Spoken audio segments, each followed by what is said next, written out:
Terima kasih pelayanan pujian penyembahan.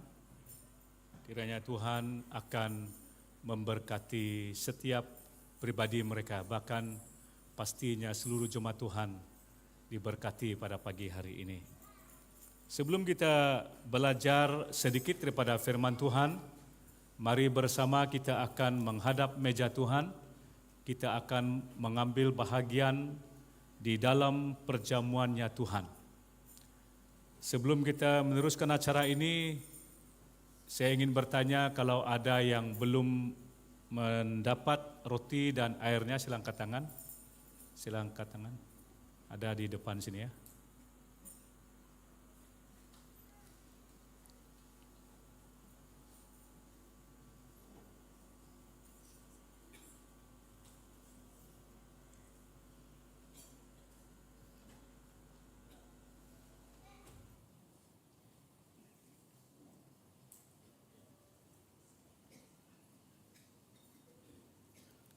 Mari kita mempersiapkan diri kita, mari kita berdoa.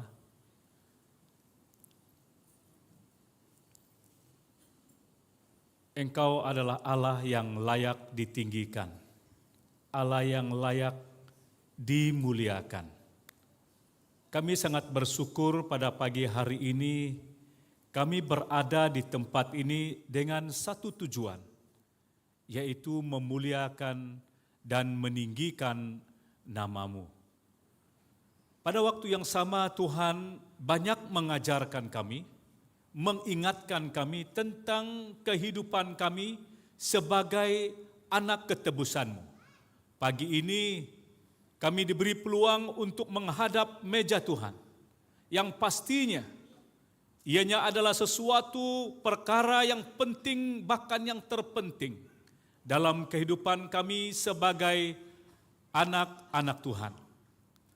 Peristiwa ini telah berlaku pada 2000 tahun yang lalu atas tujuan supaya jemaat Tuhan mengetahui pada hari ini semuanya itu adalah karena kasih dan anugerah Tuhan, supaya kami yang sepatutnya binasa, tetapi pada hari ini yang memberi keyakinan dan kepercayaan buat kami beroleh selamat.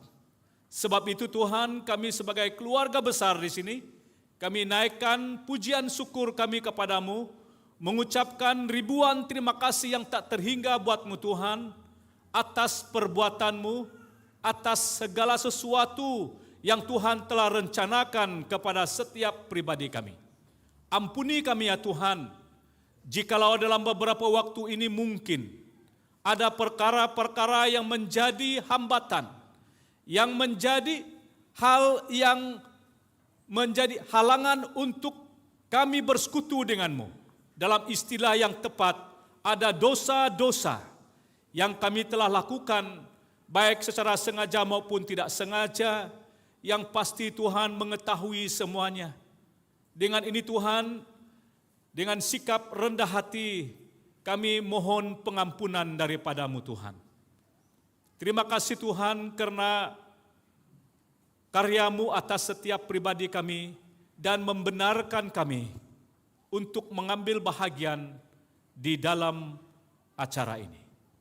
Terima kasih Tuhan, ini doa kami.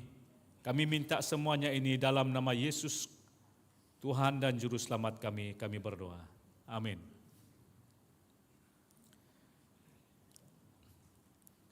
Kita akan melihat dalam 1 Korintus 11 ayat 23 sampai yang ke-30.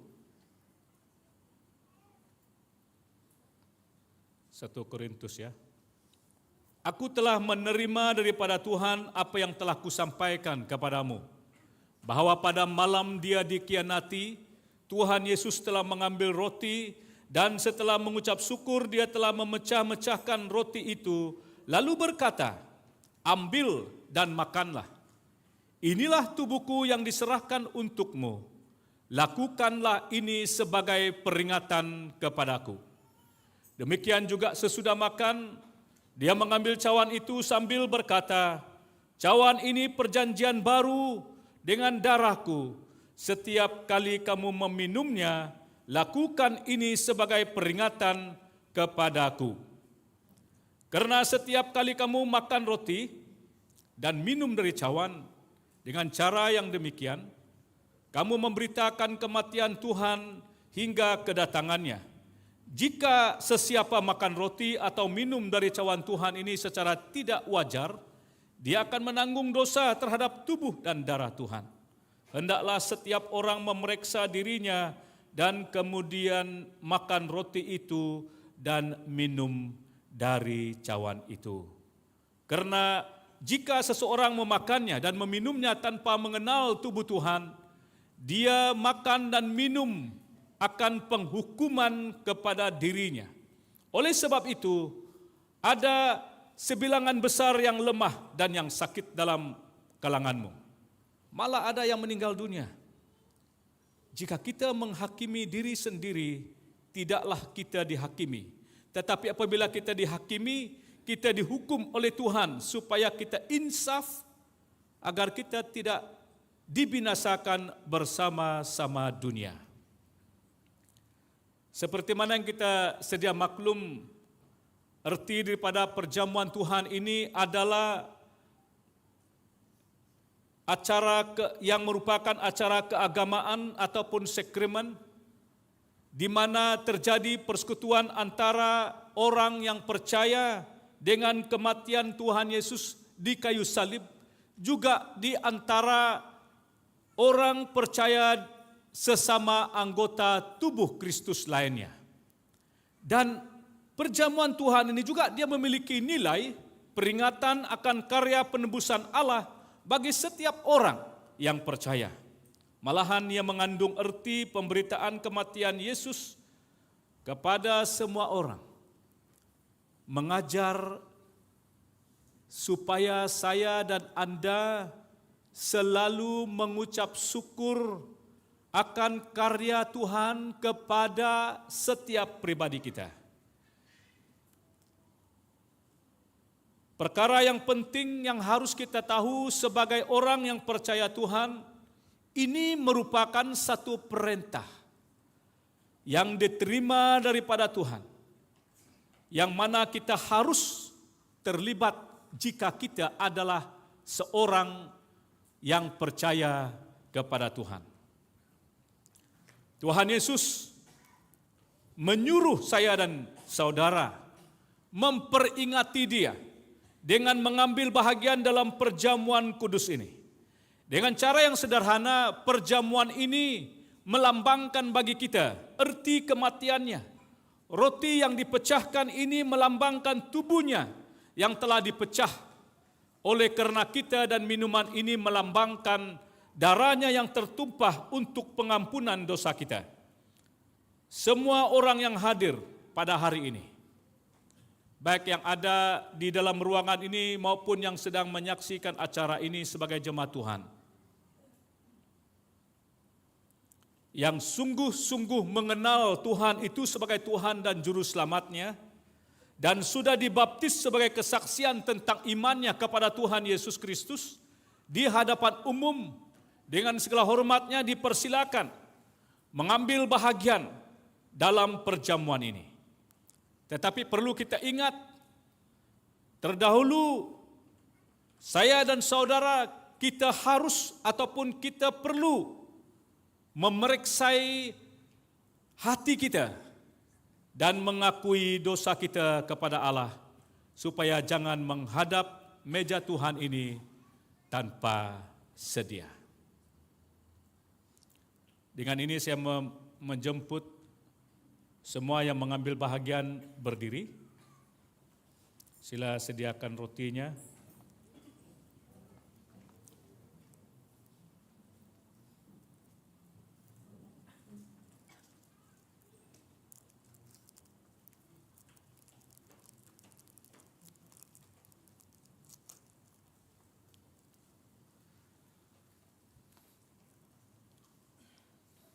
Mari, aku telah menerima daripada Tuhan apa yang telah kusampaikan kepada kamu. Bahwa pada malam Dia dikhianati, Tuhan Yesus telah mengambil roti dan selepas mengucap syukur, Dia telah memecah-mecahkan roti itu lalu berkata, "Ambil dan makanlah. Inilah tubuhku yang diserahkan untukmu. Lakukanlah ini sebagai peringatan kepadaku. Mari kita makan bersama.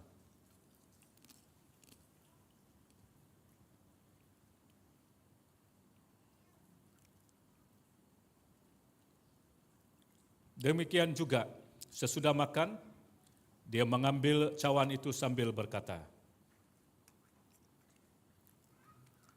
"Cawan ini perjanjian baru dengan darahku. Setiap kali kamu meminumnya, lakukan ini sebagai peringatan kepadaku." Mari kita minum bersama.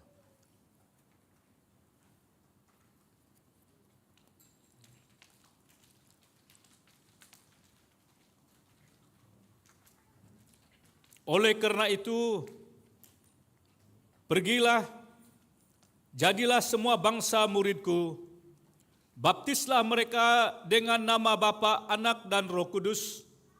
Ajarlah mereka supaya taat akan segala perkara yang telah kuperintahkan kepadamu. Aku akan sentiasa bersamamu hingga ke akhir zaman. Tuhan Yesus memberkati. Amin. Silakan duduk.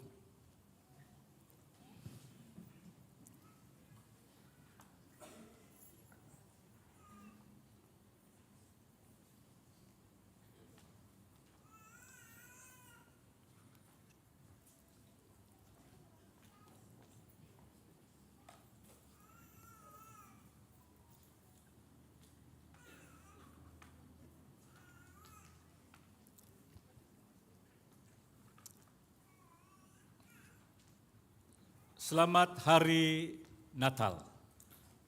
Selamat Hari Christmas. Ya.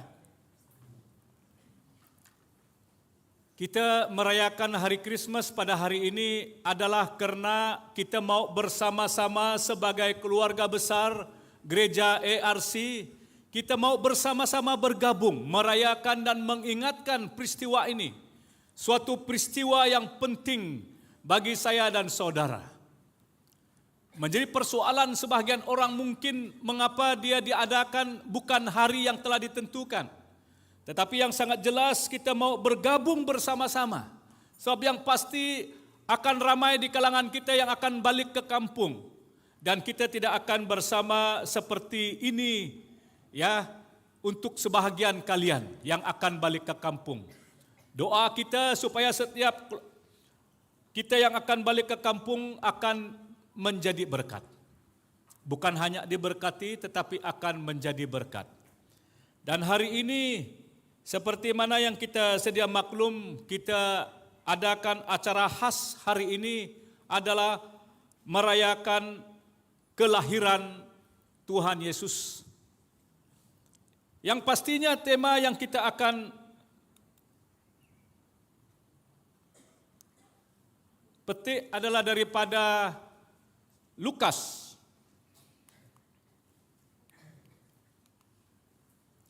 Lukas 2 ayat 10 sampai yang ke-11. Mari bersama kita baca ayat ini. Bersama baca dalam terjemahan Alkitab Versi Borneo. 1, 1, 2, 3. Tetapi malaikat itu berkata kepada mereka, "Jangan takut. Aku membawa kepadamu berita baik yang akan memberikan sukacita besar kepada seluruh umat. Pada malam ini di kota Daud telah lahir seorang penyelamat bagimu, yaitu Kristus Tuhan." Kalau kita membaca dalam terjemahan bahasa Indonesia, dia berkata sedemikian. Lalu kata malaikat itu kepada mereka, "Jangan takut. Sebab sesungguhnya aku memberitakan kepadamu kesukaan besar untuk seluruh bangsa. Hari ini telah lahir bagimu Juru Selamat, yaitu Kristus Tuhan di kota Daud." Daripada bahagian pembacaan ini kita petik kesukaan besar. Kesukaan besar bagi seluruh bangsa. Tema ini akan dibahas sepanjang bulan Desember ini. Dan ini juga akan menjadi tema pada 24 dan 25 yang akan dibawa oleh pengkhotbah undangan kita, ya. Ada pengkhotbah kita yang kita jemput khas untuk kebaktian Natal kita pada tahun ini, yaitu pada malam 24 kita bergabung, dan pada pagi jam 8.30 bahasa Inggris dan jam 10.30 seperti hari ini bahagian bahasa Malaysia.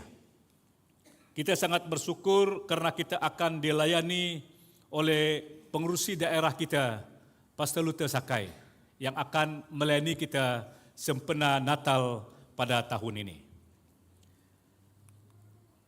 Saya menjadikan bahagian daripada maksud berita sukacita besar bagi seluruh bangsa ini memberi erti yang sedemikian.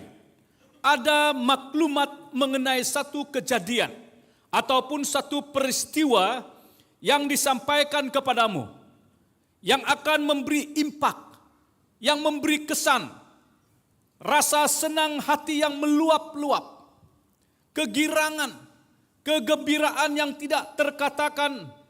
Dia hanya bukan untuk sebahagian, tetapi untuk seluruh ataupun seenteronya, kepada setiap lapisan masyarakat ataupun setiap orang, setiap individu, tak terkecuali satu bangsa pun. Kalau kita perhatikan dengan satu pengertian yang jelas, bahwa ketika manusia jatuh dalam dosa, kehidupan manusia itu pastinya dikuasai oleh dosa. Sesuai dengan catatan kalau kita merujuk kepada Kejadian pasal yang ketiga. Dosa itu merupakan sebuah keadaan yang menyebabkan manusia terpisah dari Allah karena pikiran, karena sikap, karena perbuatan yang salah, yang tidak menjurus kepada apa yang Allah miliki. Dosa telah membuat manusia kehilangan kemuliaan Allah yang sebelumnya melekat, ya, yang pasti yang sebelumnya itu ia melekat pada manusia sebagai makhluk ciptaan Allah yang tertinggi bahkan yang termulia. Sebab saya dan saudara diciptakan menurut gambar dan rupanya Allah. Tetapi dikatakan semua manusia telah berdosa dan tidak dapat mencapai kemuliaan Allah.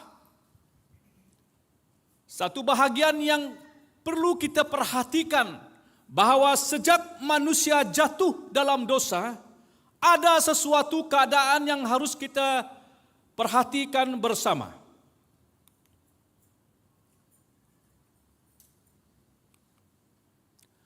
Hidup manusia setelah jatuh dalam dosa, kita perhatikan akibat. Di mana terjadi sesuatu perkara yang terjadi dalam hidup manusia itu, dia berlaku oleh karena kesalahan, oleh karena dosa yang telah berlaku, yang dilakukan oleh manusia itu sendiri. Hidup dalam kegelapan, di mana kita tahu kalau kita membaca dalam Kejadian pasal yang ketiga, bahkan juga Injil Lukas, kita dapat menemukan beberapa perkara yang saya tekankan di sini. Hidup manusia ataupun hidup dalam kegelapan dosa, di mana telah timbul ketakutan dalam diri manusia itu sendiri. Yang dahulunya dia merasa hormat, merasa hubungan yang sangat mesra, sangat baik, sangat indah dengan Allah itu sendiri, sehingga dapat berbicara, berkomunikasi dengan baik. Tetapi oleh karena dosa, timbul ketakutan yang ada di dalam diri manusia itu sendiri, sehingga dia merasa takut. Sebab dia telah melanggar perintah, dalam arti yang kita boleh katakan, dia melakukan dosa, dia melakukan kesilapan besar. Ini menunjukkan bahwa dia tidak setia dengan persahabatannya, dengan hubungannya dengan Allah itu sendiri. Ini yang dikatakan dosa yang dilakukan karena dia tidak setia mentaati apa yang Tuhan telah nyatakan bagi dirinya sendiri. Sebab apa yang kita rujuk, Kejadian 3 ayat ke-11, firman-Nya, siapakah yang memberi tahumu bahwa kamu telah bertelanjang? Adakah kamu memakan buah daripada pokok yang telah kularang kamu memakan buahnya? Allah bertanya. Dan juga ada rasa bersalah dan penyesalan. Jatuh dalam dosa seringkali menimbulkan perasaan bersalah dan penyesalan. Ini dapat mempengaruhi kesehatan mental seseorang, menyebabkan seseorang itu stres, cemas, dan depresi. Bahkan juga kita boleh katakan hidup tanpa Kristus. Manusia hidup terpisah dengan Allah itu sendiri. Pemisahan dari Allah. Hal ini menyebabkan suatu hal yang kita harus tekan yang berkaitan dengan hubungan rohani kita, spiritual, antara manusia dengan Tuhan. Yang seringkali diartikan seperti ataupun sebagai kehilangan hubungan intim dengan Sang Pencipta. Dosa dapat mempengaruhi hubungan antara manusia. Misalnya, tindakan egois atau merugikan orang lain dapat menyebabkan konflik, perpecahan, dan hilangnya kepercayaan dalam hubungan sosial. Hubungan sesama menjadi rosak. Dalam konteks yang lebih luas, dosa dapat mencangkup tindakan yang merusakkan hubungan ataupun lingkungan hubungan tersebut. Dalam arti yang boleh kita guna pakai adalah ketidakpedulian terhadap alam dan sumber daya dapat menyebabkan kerusakan yang dampak pada kehidupan manusia dan makhluk hidup lainnya. Yang sedih sekali kalau kita mengalami kehilangan tujuan hidup. Jatuh dalam dosa dapat membuat seseorang itu merasa kehilangan arah dan tujuan hidup. Tanpa panduan moral yang kita boleh katakan yang jelas. Individu mungkin merasa bingung tentang nilai-nilai dan tujuan hidup mereka. Dan yang berikutnya, hidup dalam penderitaan. Manusia harus merasakan penderitaan berpunca daripada dosa. Menjalani hidup yang sukar berdepan dengan isu-isu yang tidak berkesudahan atas hidup ini. Sehingga hidup tidak pernah aman. Hidup tidak pernah damai, tenang, dan bahagia. Manusia mengalami kesakitan. Kalau kita melihat dalam Mazmur, saya baca ini, Mazmur 107 ayat yang ke-17. Mereka menjadi sakit oleh sebab kelakuan mereka yang berdosa. Dan disiksa oleh kesalahan mereka sendiri. Dan yang berikutnya, kematian kekal. Apabila dosa itu sudah matang, dia melahirkan maut, mengakibatkan kematian kekal. Yakobus 1 ayat yang ke-15, apabila dia menurut nafsu jahatnya itu, wujudlah dosa. Dan dosa yang matang akan membawa kepada kematian. Roma 6 ayat 23, karena ganjaran dosa ialah kematian, tetapi kurnia Allah ialah kehidupan kekal dalam Kristus Yesus Tuhan kita. Dan kita akan dihakimi. Saya membawa kita melihat suatu peristiwa yang berlaku di Taman Eden.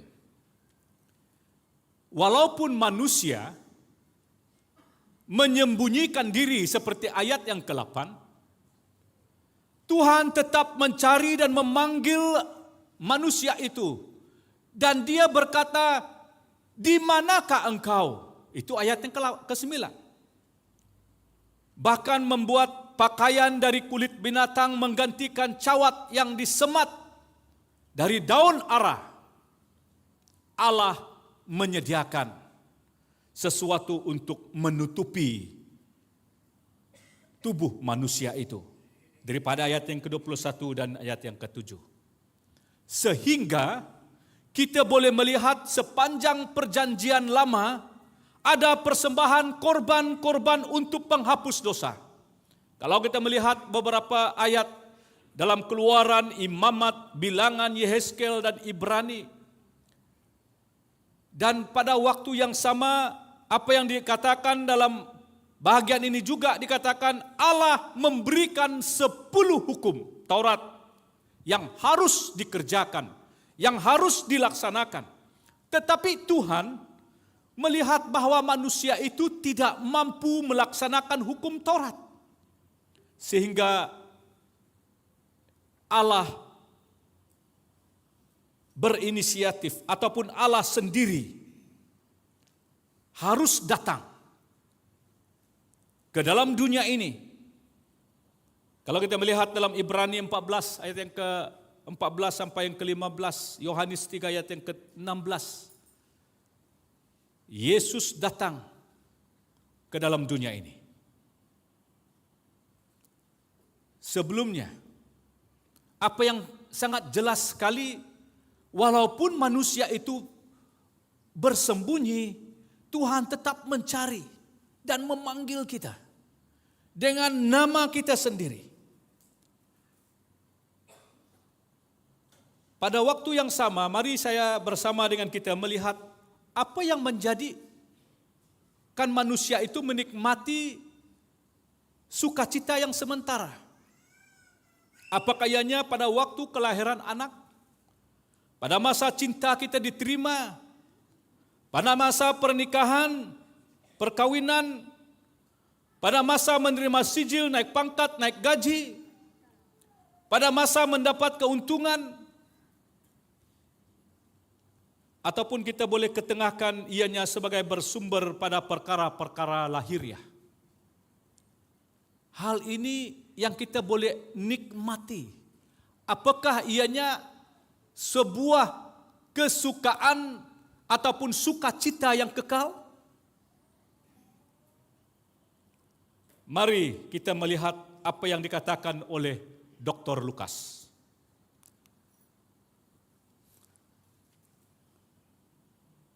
Berita baik yang disampaikan oleh Lukas, next slide, menyatakan Yesus sebagai penyelamat yang dijanjikan oleh Allah bagi orang Israel dan umat manusia. Lukas menuliskan ataupun dia mencatatkan bahwa Yesus dia diutus oleh Roh Allah untuk mengkabarkan berita baik itu kepada orang miskin alias para gembala yang ada di padang, dan menumpukan perhatian kepada pelbagai keperluan manusia. Saudaraku, yang sulung dibawa ke dalam dunia ini, maka layaklah saya dan saudara semua menyambut dia dengan sorak-sorai. Diberkatilah dia yang datang. Ayat yang tidak akan pernah kita lupa, yang senantiasa terniang-niang dalam hati dan dalam hidup seorang Kristen adalah Yohanes 3 ayat yang ke-16. Karena begitu besar kasih Allah akan dunia ini, sehingga ia telah mengaruniakan anaknya yang tunggal, supaya setiap orang yang percaya kepadanya tidak binasa, melainkan beroleh hidup yang kekal. Bahkan juga apa yang jelas, ini adalah tandanya kasih Allah yang terbukti, di mana ia mengutus, ataupun dalam arti yang kita boleh rujuk kepada Injil Lukas ini, kemunculan malaikat dengan tiba-tiba berdiri di atas mereka untuk menyampaikan pesan kepada para gembala miskin yang sedang menjaga ternak mereka di padang di pinggiran Bethlehem pada waktu malam. Dia memberikan kata-kata penegasan untuk menghentikan ketakutan mereka. Dia berkata, "Jangan takut, karena kami tidak mengatakan hal-hal yang menakutkanmu. Kamu tidak perlu takut kepada musuh-musuhmu, dan jangan takut kepada sahabat-sahabatmu." Dia melengkapi mereka dengan sukacita besar yang melimpah-limpah. "Sesungguhnya aku memberitakan kepadamu kesukaan besar ataupun sukacita besar. Dengan sungguh-sungguh aku menyatakan dan sungguh layak bila kita menyambutnya. Karena berita ini memberikan sesuatu yang dikatakan kesukaan besar untuk semua bangsa, seluruh bangsa, bukan hanya bangsa Yahudi sahaja." Dikatakan, hari ini lahir bagimu seorang juru selamat. Sang juru selamat yang telah lama dinanti-nantikan, yaitu Kristus Yesus. Menurut ayat yang ke-11.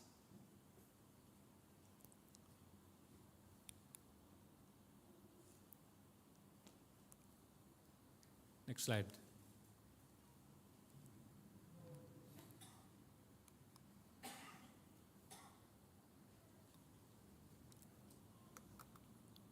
Yesus, Dia adalah Mesias yang diurapi. Dia adalah Tuhan. Tuhan di atas segala Tuhan dan Raja di atas segala Raja. Dia merupakan seorang Raja yang berkuasa. Bahkan Dia adalah Allah karena Tuhan. Dalam perjanjian lama berpadanan dengan kata namanya adalah Yehova. Seorang juru selamat, dan Ia akan menjadi juru selamat bagi mereka yang menerima Dia sebagai Tuhan dan juru selamat mereka. Dan juga dikatakan dalam Yesaya 9 ayat yang ke-6, "Sesungguhnya seorang anak telah lahir bagimu, seorang putra telah dikurniakan bagi kita. Di atas bahunya tampuk pemerintahan, dan namanya akan disebut Penasihat Ajaib, Allah Perkasa, Bapa Kekal, Raja Damai." Di sini saudaraku yang Tuhan sungguh kasihi, inti berita yang disampaikan oleh malaikat itu adalah Yesus. Yesus adalah pribadi yang datang ke dunia ini, yang walaupun mungkin ada orang yang tidak mengenalinya, tetapi perjalanan Tuhan Yesus datang ke dunia bukan sesuatu yang mudah. Malahan manusia berusaha untuk meniadakannya. Tetapi apa yang sangat jelas, berita yang disampaikan oleh malaikat ini harus diketahui oleh setiap dan semua orang, termasuk jemaat Tuhan yang Tuhan sungguh kasihi pada hari ini. Yesus sebagai juru selamat, Yesus yang merupakan jawaban bagi kita dalam kita menghadapi berdepan dengan kekelaman ataupun kegelapan dosa ini. Tuhan Yesus, Dia datang untuk menyelamatkan kita. Dia datang untuk menyatakan kuasanya kepada kita. Dia datang untuk menunjukkan jalan bagi kita. Dia datang untuk menyatakan kasih-Nya kepada kita, supaya kita perlu tahu bahwa kita adalah ciptaan-Nya sendiri, yang tidak selayaknya dibinasakan. Dan itulah sebabnya harga yang sudah dibayar, supaya kita perlu tahu bahwa hari ini kita harus tetap setia, tetap hidup mencari Tuhan setiap waktu. Kita tidak perlu takut lagi dengan keadaan-keadaan yang ada di sekitar kita.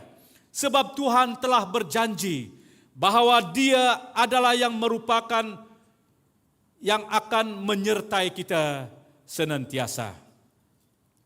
Ada satu bahagian yang perlu kita ingat daripada bahagian firman Tuhan yang kita rujuk daripada Yohanes 4 ayat ke-13 sampai yang ke-14. menceritakan tentang Yesus itu betapa dia menyediakan segala sesuatu buat saya dan saudara. Sehingga dia katakan, sesiapa yang minum air dari perigi ini akan dahaga semula. Tetapi sesiapa minum air yang kuberikan kepadanya, nanti tidak akan dahaga lagi selama-lamanya. Air yang akan kuberikan itu akan menjadi mata air dalam dirinya dan memberinya hidup yang kekal. Dalam arti yang sama juga, Yesus berkata, sesiapa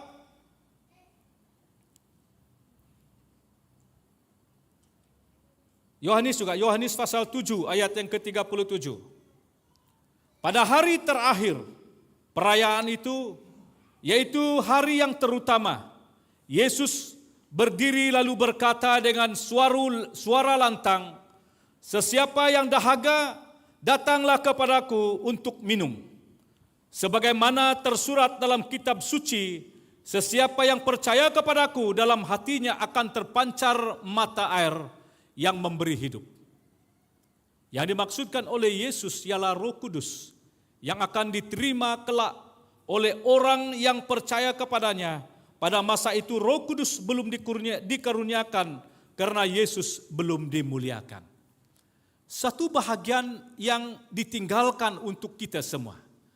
Yang tadinya kita perlu tahu, ada satu berita yang tidak dapat kita boleh katakan bayangkan. Suatu berita yang membuatkan hati kita penuh dengan meluap. Sukacita yang dikatakan menjadi penghiburan yang sejati. Sebab kita yang selayaknya menerima hukuman terlepas. Dan pada waktu yang sama di mana kita telah dianugerahkan sebuah keselamatan, yaitu Yesus Kristus sendiri. Dia mengorbankan dirinya dengan datang ke dunia yang penuh dengan dosa ini. Dia menjelma menjadi manusia supaya saya dan saudara dapat mengerti bahwa apa yang pernah dialami oleh Tuhan Yesus sendiri, kita sedang mengalaminya. Kalau saudara mengalami penderitaan pada hari ini, Tuhan Yesus juga pernah mengalaminya. Sehingga perjalanan kehidupan Tuhan Yesus berada di dunia ini merupakan rujukan dan juga merupakan panduan untuk saya dan saudara. Hadiah ataupun berita yang terindah bagi kita semua adalah kehadiran Yesus ada di tengah-tengah kita. Dia yang akan menuntun kita, dia yang akan mengajar kita kemana arah tujuan dan langkah kita. Dan dia berkata bahwa aku adalah air hidup. Setiap orang yang dahaga akan air, datanglah kepadaku, maka aku akan memberikannya minuman. Sebab di situ Yesus menceritakan tentang dirinya, tentang kuasa yang ada di dalam dirinya, tentang tujuannya datang ke dunia ini, tentang segala sesuatu demi keselamatan saya dan saudara. Yesus menceritakannya dari perkabaran yang disampaikan oleh para malaikat, bahkan yang diakhiri oleh firman Tuhan yang kita dengar setiap hari, yang kita baca setiap hari, yang kita renung setiap hari. Semuanya itu menjadi satu panduan dan rujukan untuk kita semua. Perhatikan saudara yang Tuhan sungguh kasihi.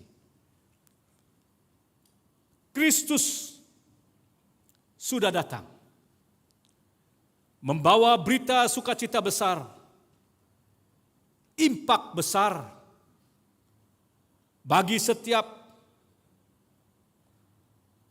orang, bahkan setiap ruangan kehidupan setiap pribadi kita. Manusia terbeban, bahkan manusia terikat, malahan ditawan oleh dosa. Berpeluang untuk menikmati sukacita yang sementara. Tetapi sangat jelas sekali, karena begitu besar kasih Allah akan dunia ini, sehingga dia mengorbankan anak tunggalnya Yesus Kristus. Datang ke dunia ini menjelma sebagai manusia, supaya saya dan saudara yang sepatutnya dibinasakan, kita beroleh hidup yang kekal.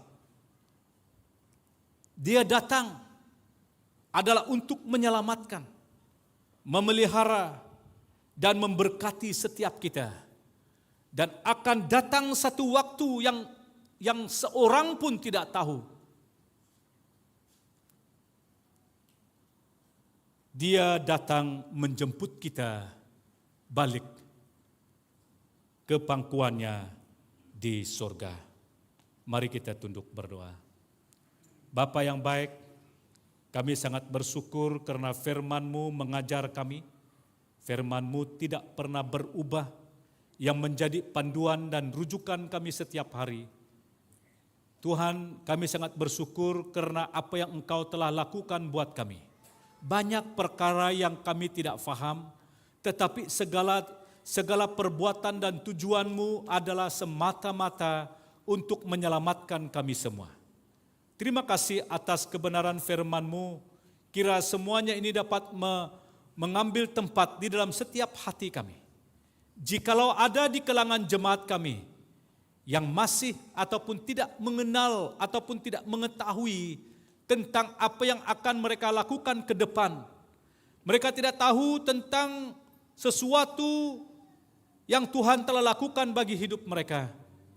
Kami doakan supaya Roh-Mu Tuhan melayani mereka secara pribadi, supaya mereka akan mengetahui bahwa kasih Tuhan tidak terbatas bagi setiap pribadi. Terima kasih Tuhan Yesus atas kebenaran firman-Mu. Kami minta semuanya ini dalam nama Yesus Kristus, Tuhan dan Juru Selamat kami. Amin.